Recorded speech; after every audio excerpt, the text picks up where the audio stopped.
Good afternoon and welcome to WWE 12, which may be the foundation for many of the 2K games that are still around today.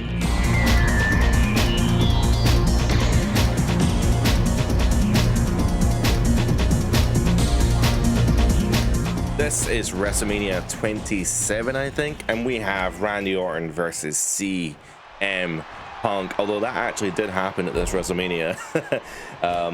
It's actually a pretty good match at WrestleMania, that WrestleMania as well. I think a lot of people don't like that WrestleMania because it wasn't great. It was kind of boring. It was obviously headlined by The Miz and John Cena. That should really tell you all you need to know about that. But The Rock was involved with that main event, and the whole reason that that main event even really happened was to promote next year's WrestleMania, because they were leading to Cena versus Rock. So The Rock had to screw Cena at the title at WrestleMania to set up a match for the next year. When I was younger, I never really liked this stage, I'll be honest. It was just a giant LED board. If anything, it's actually a weird vision of the future, considering the stage for this show is very similar to what they use kind of now. But anyway, enough about the stage and the design. This is WWE 12. This game features something that I hate the name of, but Predator technology. It sounds like it's something completely different, but Predator technology, what it was essentially was an engine update. It was a massive engine update that allowed them to increase functionality in the game, moving it to next gen essentially. Even though it was already on 360, this is like a really big shift forward for the series. Basically what they really wanted to do was like increase like graphical fidelity. They wanted to make the matches flow a bit more realistically. They wanted to increase the skin shaders. They want to make wrestlers look more sweaty, get a realistic sweat physics in there. The rope physics were better. In fact, there was a whole new physics system developed for this game. And even in 2011, we were talking about the weapon physics. They even kind of redid that for this game. The weapon physics that are in 2011 have already been slightly reduced already in this game because of the new physics engine in WWE 12. You'll also notice as well that I have camera cuts on here, and the camera cuts are from a more realistic perspective. Now, it's not to say that the other games weren't realistic, but the camera cuts in some of the other wrestling games can kind of go all over the place. You can kind of get camera angles that are like inside the ring or all over the place, swooping around. In this game in particular, they wanted to go for a more realistic presentation, so that's why there is no HUD on screen, and I don't know what Punk's doing there. Yeah, there's no HUD on screen, there's no logos kicking about, there's no health bars, and it was all in the hopes of achieving a realistic presentation. So you have like a WWE logo that appears occasionally, and if you were playing a match, which I'm obviously not, you would just have a bar below your character that tells you like what their signature or finisher status is. With this being 2012, CM Punk I think is on his way out. Well, no, he left 2014, so 2011 is the summer of Punk, right? So 2012 is kind of just him middling. I think he wasn't really in the main event picture at this point. Obviously, he had this amazing program with Orton at the time. I know I've said this in the last couple of videos, but I'm pretty sure this is when Punk was in Nexus, because I feel like he was in Nexus when he faced Orton, but I might be wrong. And Orton at this point as well. I think even at this point, Orton was already talking about retiring. Like, and I know that, you know, we're definitely 10 years plus beyond this match now, but yeah, Orton, even at this point, we were starting to think that Orton was whittling down for retirement. We're going to get into some of the other features of WWE 12 shortly, but there aren't a whole ton of new actual features per se. I think this game is called foundational, right? So, or what I call foundational. I don't know if that's like an official term or not, but it's one of those games where they didn't really add too much and they didn't really change too much in terms of features, but they did add so much in the back end that you don't really see. Like, they fundamentally changed the behind the scenes of how the game works, rather than adjusting individual like features, adding new game modes and stuff. That would come next year, and we'll talk about that more shortly. We finally have weapons coming out now with CM Punk with the sledgehammer taking out Orton.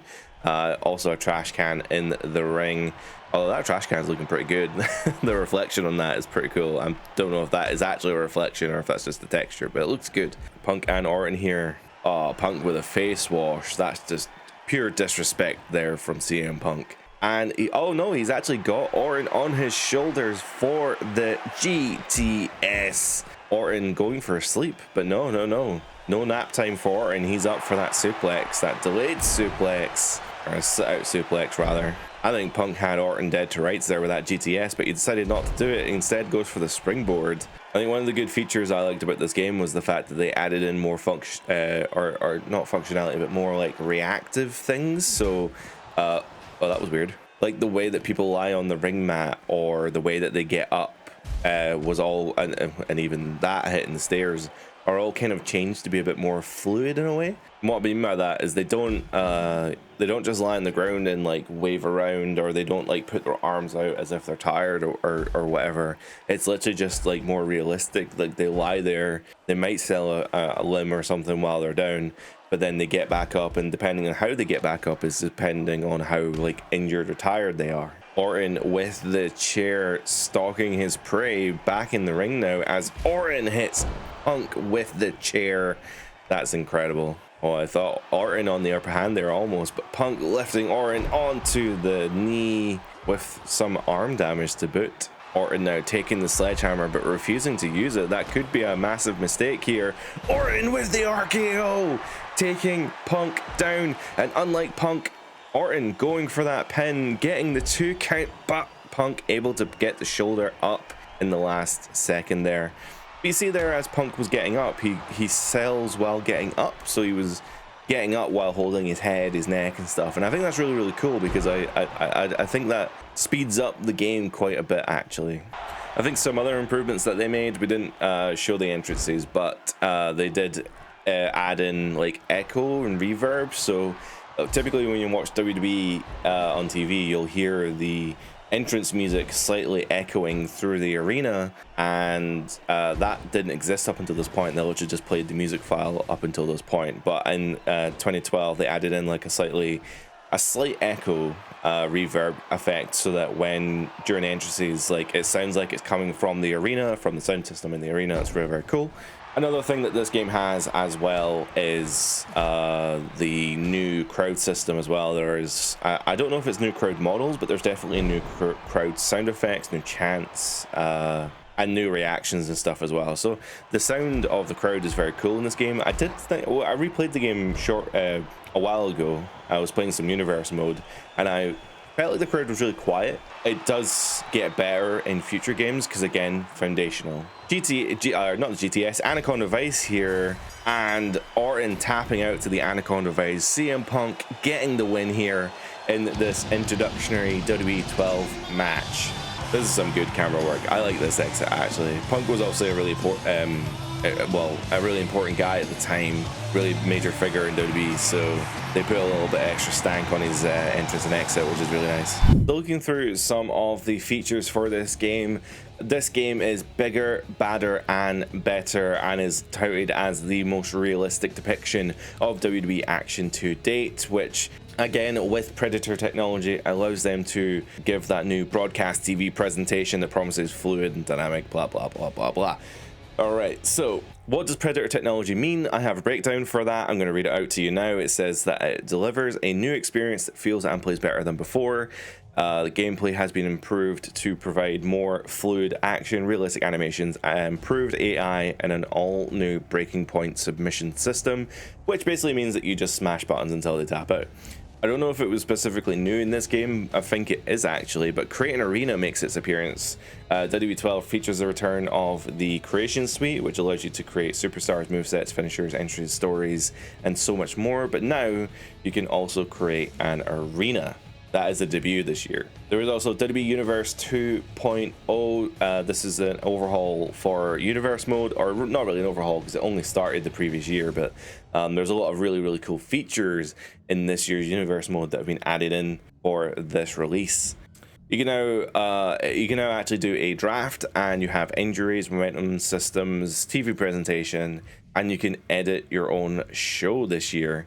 We'll get into Universe mode shortly. I remember the roster reveal for WWE 12 as well, featuring 77 playable characters. I remember I can't remember specifically, this was either done at an IGN event or it was done at like a SummerSlam where they had like a venue outside of the building and they were doing like reveals out on like a stage. I can't remember, but I remember watching that and seeing all the entrances and stuff and thinking it was really, really cool. And finally, there is the Road to WrestleMania. This game features a Road to WrestleMania that is unlike the others, where the other games we have seen multiple storylines based on the Road to WrestleMania, and you could play through certain characters in that Road to WrestleMania. This game features more of a linear story progression, and although it is a Road to WrestleMania, it does actually take place over several years, I believe. Like, it is a long storyline. It doesn't take place between January and April. It takes place over, I think it's over a year, and spoiler, it goes beyond WrestleMania in the most insane way possible, and I hope to play it on the channel pretty soon, so if you do want to see that, let me know. With that being said, let's have a quick look at the roster for this year. I like the Tekken style menu they have here. This isn't in all wrestling or WWE games. It does appear in this one, and it appears in 13, and it carries on for a little while. I remember it's in 2K14 and maybe 15 as well. But yeah, this Tekken style character portrait selection is so much better than just a list. I realize that the games have huge rosters now, and it's really hard to kind of filter through those lists. I think having this Tekken style image selection is so much easier. So obviously we have our cover star here. We have Randy Orton at an overall 94. He's the World Heavyweight Champion. Let's go all the way to the top though, and let's just work our way around. So at first we have Alberto Del Rio, who is the WWE Championship, or is WWE Champion. We don't talk about him. We have Alex Riley, who famously screwed up a Royal Rumble spot, and that's like his entire claim to fame, so good for him. Credit to him, he was actually pretty good at being the Miz's sidekick at that time. That was his whole thing at that time. We have Road Warrior Animal, one half of the tag team, or the retro tag team champions. I don't know, maybe I have been playing the game a little bit, so maybe my save has some of that changed. We also have Arn Anderson, one of the four horsemen from WCW. We have Demolition's Axe, and we have the Big Show. In fact, yeah, I think these titles are whack, because I don't know why Demolition has the Raw tag team titles and Big Show has the Hardcore title. That's really random. We have Booker T, who I love and adore, but I don't think people like Booker T's model in this game. I've seen some comments about them getting the wrong skin tone, and I kind of agree. I think he does look weird in this game, but overall, good model. I love playing as him, but yeah, I guess maybe he is the wrong skin color, and that's pretty bad, actually. This game also features the return of the Beast, Brock Lesnar. Of course, he returned in this game before he returned in real life, because he struck a deal with Ukes and THQ before even rejoining WWE. He did come back this year, but as a result, he is in this game as an unlockable character. You unlock him in the first week of Universe mode. He basically, when you finish your match, you'll get a cutscene saying your match isn't over yet, and then Brock Lesnar comes out, and if you beat him, you unlock him, which is very, very cool. So we have Chavo Guerrero. He appears in quite a lot of these games. He's appeared in quite a few of these roster breakdowns that we do here. We have Christian Cage. At this point, he's definitely on his way out of WWE. This is the ECW Christian for sure. Even though ECW was mostly dissolved by 2012, as I remember. So yeah, Christian. I don't remember if he's in 13. In fact, he is in 13 because of the Attitude Era we're going to talk. I cannot wait to get into 13. I'm going to talk about that shortly. There we have CM Punk. I think he's probably got quite a few costumes. No, just the one. Okay. We have, of course, dashing Cody Rhodes, or undashing Cody Rhodes.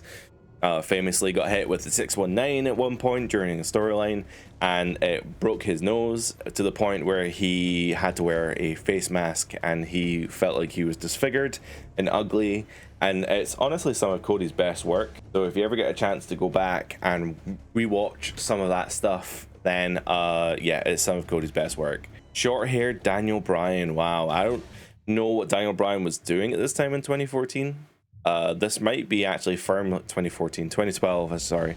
I feel like this is firmly in the Team Hell No storyline. I feel like he was doing Team Hell No at this point. I could be wrong. In fact, I feel like I went to a live event around about 2013, and I'm pretty sure I saw Hell No in the main event with Ryback and CM Punk. So I'm gonna say this is Team Hell No. We have David Otunga, who was there for Nexus, I guess. And we have Dolph Ziggler, United States Champion in my game. A very young Drew McIntyre. We have, of course, Eddie Guerrero representing the Legends roster. We have Edge representing the Legends roster.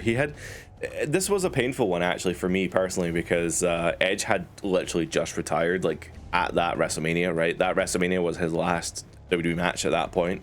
So, yeah, this was like, to see him under the Legends banner was actually kind of like, whoa, that's odd. We have Evan Bourne. He sneaks his way into another WWE game here. Again, he's part of the Raw roster here, but he was ECW, then came over from ECW to Raw. Ezekiel Jackson is the ECW champion. I'm presuming he was the last ECW champion. Lucky him. We have Goldust, followed by Road Warrior Hawk, another half of the tag team champions. Heath Slater.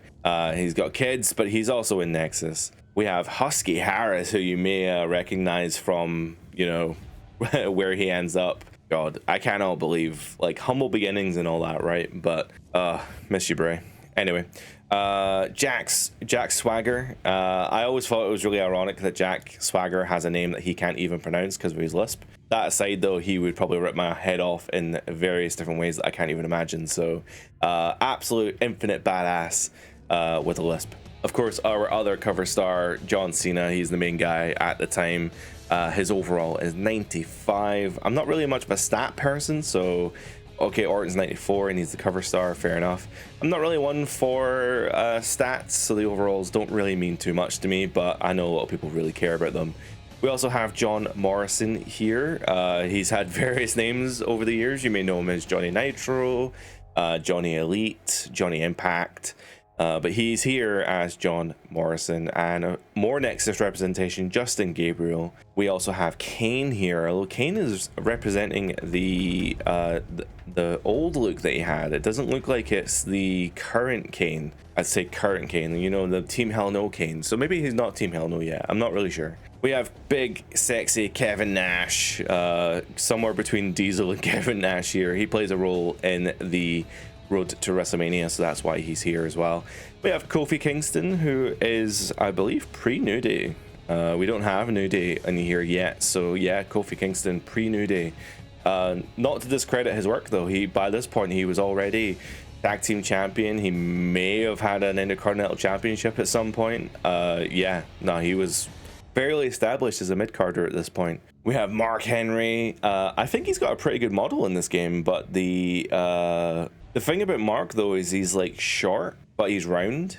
Like or not even round. Like he's just like a big square. He's so strong. Like he's just got this massive frame, but he's like a tiny guy. Not tiny guy, but you know, like he's short. You'd think he'd be taller. We have Mason Ryan. He is I think he's a big Welsh guy, isn't he? He's like a big Welsh guy who like was just jacked beyond belief. Oh, fun fact about this game. This game has Mason Ryan and Husky Harris's music swapped. Or maybe it isn't this game. I'm not sure. Maybe it was the last game.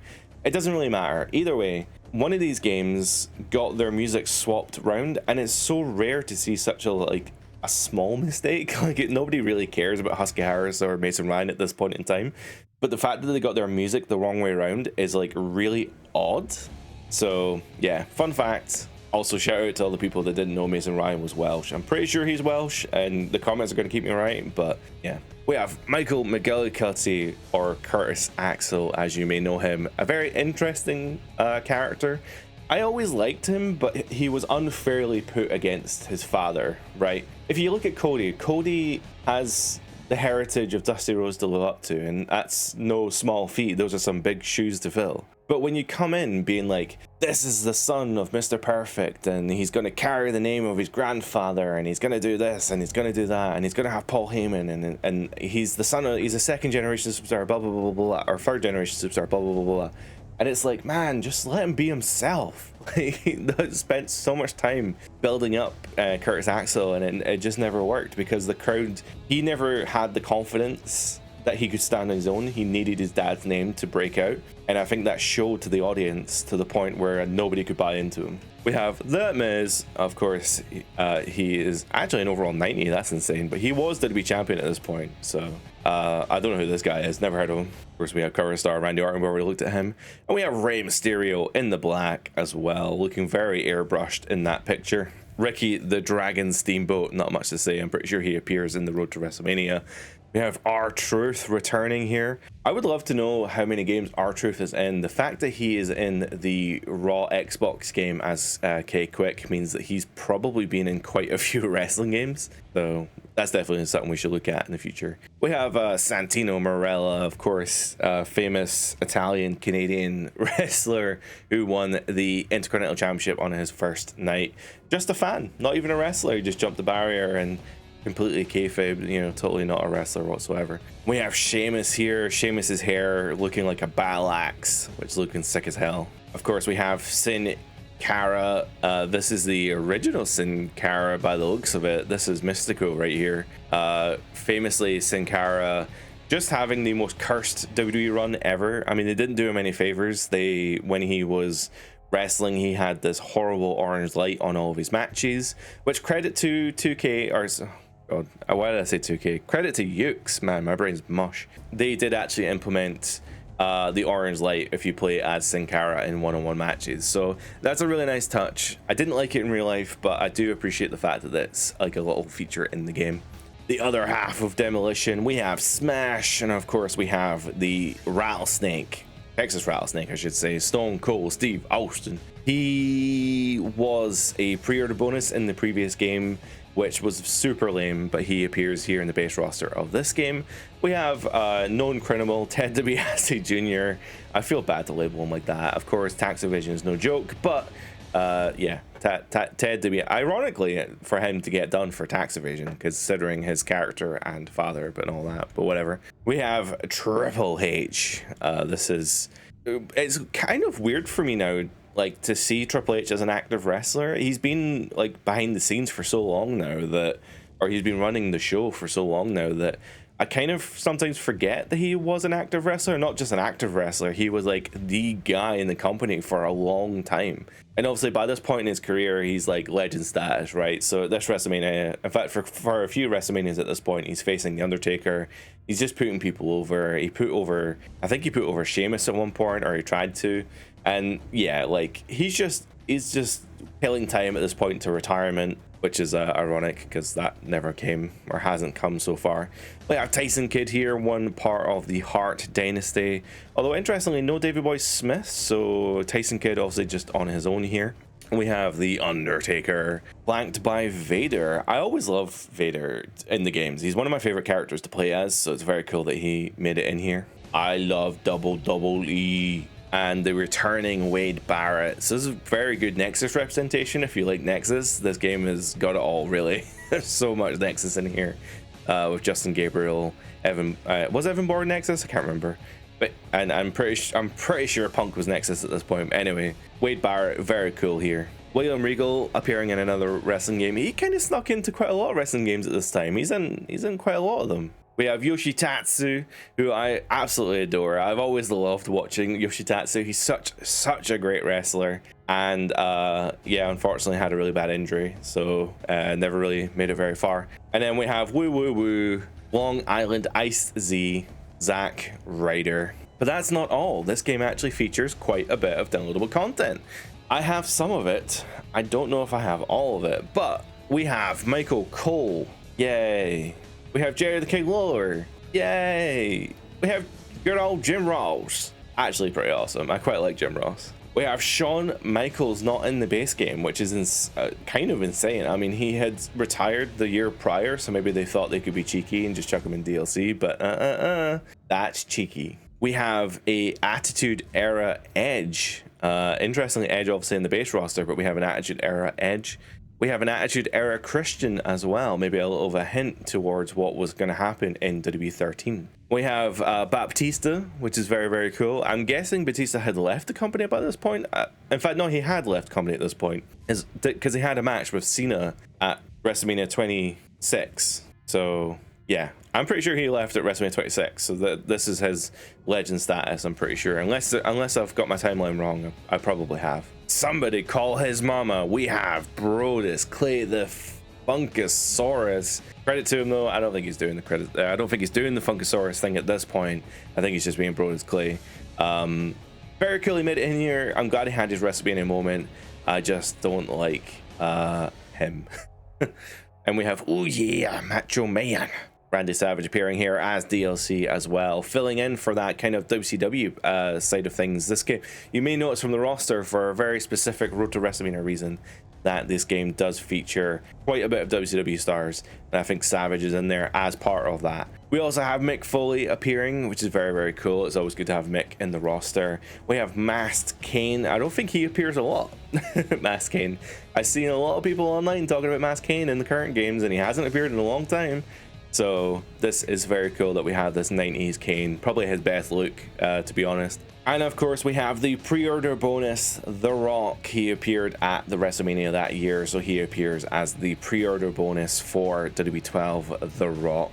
And that's that for the roster. Let me know what you think in the comments down below, if that is a good roster or not. I think it's actually pretty indicative of the time. There's definitely a lot of mid-carders who didn't make the cut. And I think the DLC for the most part is actually pretty good. I mean, you've got Batista, Shawn Michaels, and The Rock. I mean, that's pretty good. And I as much as I like the Attitude Era Edge and Christian, it doesn't make a lot of sense when you don't really have other Attitude Era stuff to do. But we'll get into that in the next game. Let's quickly go through the other features as well. As mentioned, there is a new WWE Universe mode, which is no longer integrated into exhibitions, so it's not like its own, it's not part of the full game system anymore. It's just separated into its own little corner.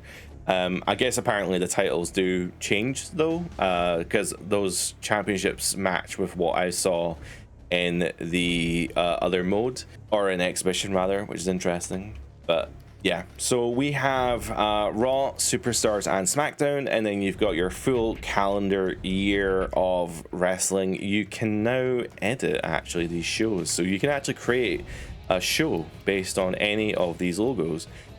This year you do have the option to do ECW, AWA, WCW. You can do really anything you want, or if you want to create some completely random show, you can do the WWE logo, or if you want to create your own logo, you can do custom logos there as well. With that, you can also select your name, the rosters that it's using. You can select up to 3, maybe. I think you can select up to 3 rosters. Your championships, you have a major, minor, tag, and a women's title.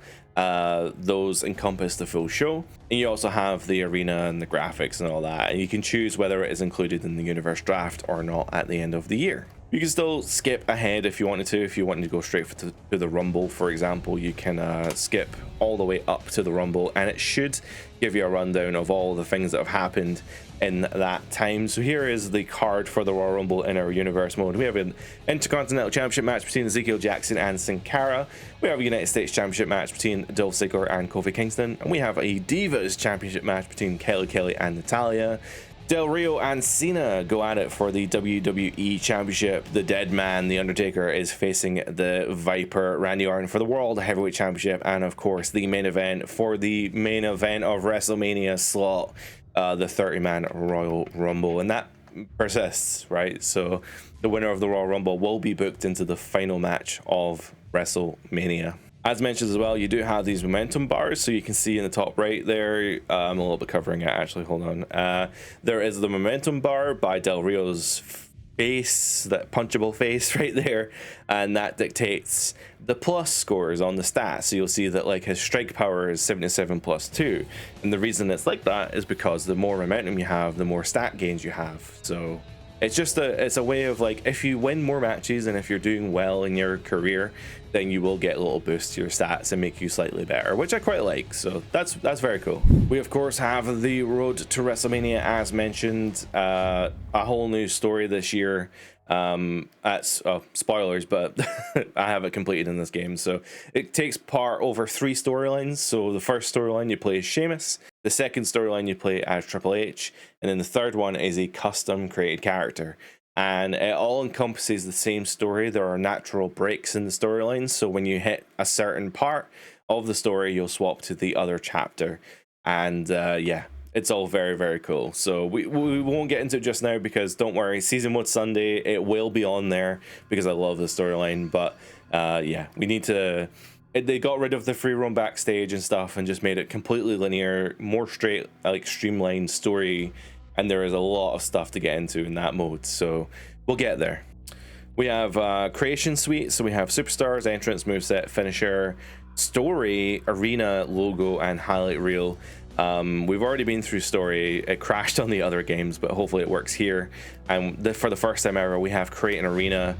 What's crazy to me, I absolutely love creating an arena. It's one of my favorite things to do in these video games. I don't feel like it's ever had any changes. It feels like it's the exact same mode as it always has been. So literally, if we go here and we look through some of these options, I mean, this is all going to look very familiar to you, especially like if we go to the barricade or the steel barricade. I mean, it's like exactly the same. Like even now, we still can't even do the LED barricades. Not that they had it back then, but like it just seems crazy to me. We have the electronic billboard as well, which is very, very cool. I think if you compare this to the modern games, I like this camera angle better, because I feel like in the modern games you can never quite see what you're doing with the billboard, but yeah, whatever.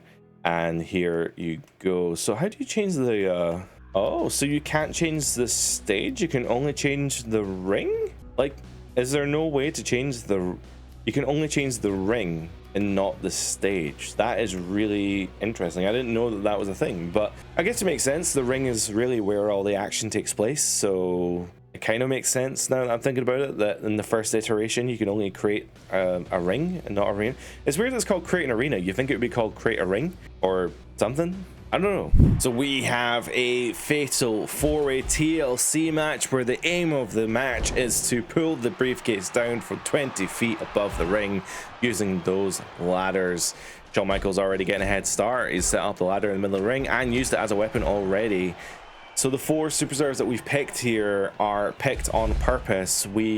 I've decided to highlight some of the DLC characters that are in this game. Unfortunately, though, you can no longer really get them. On the PS3, I think you can still download some of these characters, but because the Xbox 360 marketplace has now been shut down, you won't be able to get a lot of these characters, unfortunately, unless you get them through other means. So with that being said, we have chosen to go for The Rock, who is the pre-order bonus for this game. I actually quite like the Rock model in this game. I think like face-wise, like face scan-wise, I think he actually looks slightly better than the current real 2K model that they have, because he clearly isn't a face scan and it doesn't look great.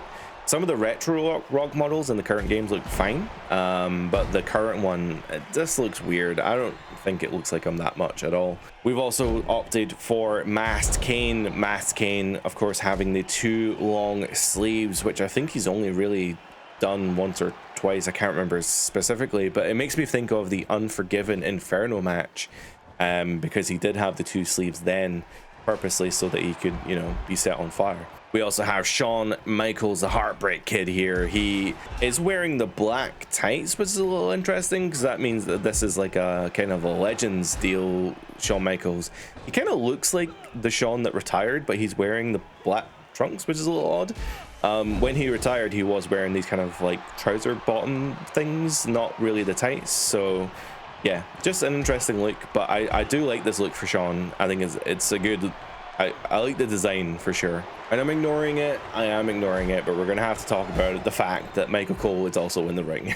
So I should probably explain that Michael Cole does have a reason for being in the ring, or being in this game anyway. Him and Jared the King Lawler had a match, although a match is a loose term to use there, but yes, Michael Cole and Jared the King Lawler had a match at that year's WrestleMania. Holy moly, Kane went through the ladder and he completely no-sold it. He just got up immediately. Yes, Michael Cole and Jared the King Lawler had a match at that year's WrestleMania. It was not a great match by any metric, by any stretch, any metric, whatever I'm trying to say. It wasn't a good match. Regardless, Michael Cole got the win and he won't shut up about it. And he is infinitely more jacked in this game than he is in real life, because he's not that muscly in real life. Although he is surprisingly muscly. If you have ever seen that shirtless picture of him, it's quite something. He's got like this really funny dad belly. He's got like a beer belly, but he's actually like jacked on his pecs and arms and stuff, which is crazy. So we are seeing some of the physics in play here. We had a ladder set up there and in the corner, and when Kane was knocked off the ladder, you know, he went through that ladder, which looked awesome. And we can also see, you know, that ladder is now propped up against the ropes. And yeah, there's lots of things you can do with the weapons in this game. There are other situations you can get into as well. Like, for example, if you were, I don't know why Kane just flipped himself. That was interesting. But no, if you are playing the game and you choose to, if you're climbing the ladder and somebody does a move near the ladder and it hits the ladder, then it will knock it over, and it will also knock over you. So you have that element as well of you have to watch out what other people are doing, because if they do end up hitting the ladder while you're climbing it, you will actually get knocked off the ladder as well. I opted for a TLC match to see some of these features. You can still see that ladder on the side of the ring's being held up by a rope, which is really interesting. Oh, and Cole would have went through the ropes there. I think this game's a little generous with keeping people in the ring. I feel like there's a lot of times that you would probably be thrown out of the ring, and I kind of wish that they did, especially with the table out there. I thought that would have looked sick as hell if somebody got knocked off the ladder and went through the table out there. But this game is determined to keep everyone in the ring. So we have The Rock and Kane at the top of the ladder here, and Kane throwing The Rock off of the ladder. That could have been Kane's chance there to win, but unfortunately not enough. Kane getting knocked off the ladder. That looked sick as hell. Actually, I think The Rock had the Rock had Kane ready to be thrown off the ladder there, but Kane reversed it, and that's what threw The Rock over. That looked cool as hell. Shawn with the pile driver, taking Cole down on his little brittle neck. Quite a few people now have been to the briefcase, so I think the next person to touch the briefcase has a very good chance of winning this match. Saying that though, Kane smashing a chair against Cole's head, making him bleed his own blood. The Rock was going for the briefcase there, but being taken down by Shawn Michaels. Meanwhile, Cole getting his revenge on Kane as that blood is starting to really flow out of Cole's head. Kane once again making it up the ladder, but deciding to drop off the ladder to make sure The Rock doesn't knock him off. Oh, Kane with he's got it around his neck and down with a choke slam. What an awesome animation for that as well, by the way. The fact that he's like brought down on his shoulders, that's cool as hell. I don't know how Cole got out of the ring. He like slid back in the ring there. I don't know how he got out. Oh man, maybe a fatal four-way ladder match was a bad idea. This is gonna go on a while.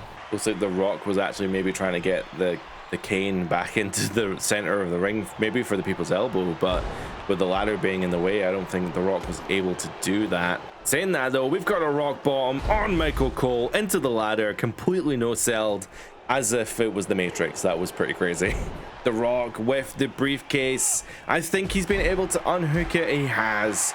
The Rock, Michael Cole and Kane still fighting, but The Rock has been able to win this briefcase of nothingness. But it does, of course, showcase the game to the lovely viewer, which is you. It's you.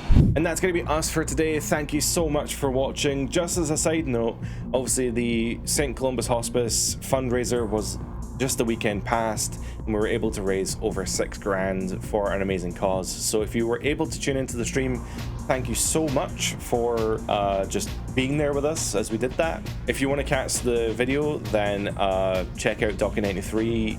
I'll put a link to the videos down below. But yeah, WWE12, that's going to be it. I hope you enjoyed this little showcase of WWE12. I think, again, it's foundational, right? So although the game may not add in all the features that you want, it may not be the perfect game, I just think that it needed a foundational release where it's like a solid game that they can just build upon.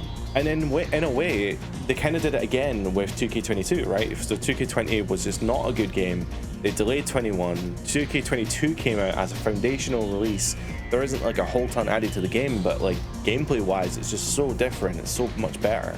And we can already see just 3 years later that they've been able to build a much better game out of the foundational 2K22 release than if they hadn't. similarly, WWE 12 builds on this game in unbelievable ways because I love WWE 13 and I'm so excited to play it. So you're really gonna want to tune in next week to see WWE 13. With that being said, that is going to be us for today. Thank you so much for watching. If you did enjoy the video, then please consider liking and subscribing. Drop me a comment as well. It also helps the algorithm. Let me know what your favorite part of WWE 12 is and if you're excited for WWE 13. But that's going to be all for today. Thank you so much for watching. Bye for now.